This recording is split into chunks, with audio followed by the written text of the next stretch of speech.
Wycelować, pochylić się do przodu. Wycelować. Tu dociskamy, no i strzelamy, ogień. O Boże, nawet nie wiem gdzie strzeliłam. To jest w tej chwili istotna kwestia.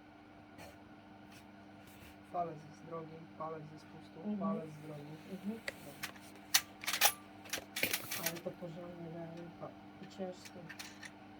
Celujemy w blochy. Proszę. Docisnąć. Celujemy ogień. Palce, palce, palce. Dlatego właśnie my to obsługujemy. Ciężkie. To trzeba mieć ręce zimne, nie?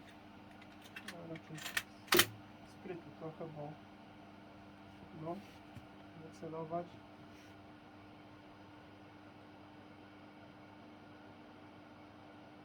Wiecie, bo mi to znika?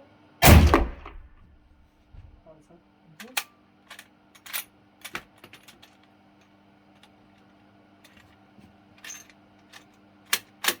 Celujemy.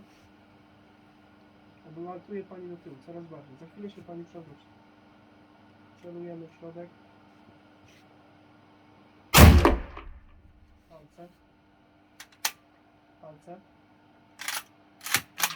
No, celujemy tam, cały czas tam, bo jak podłoga wpadnie, to też nie jest dobre dla nas. Czyli to, czy do... Chce Pani się przewrócić.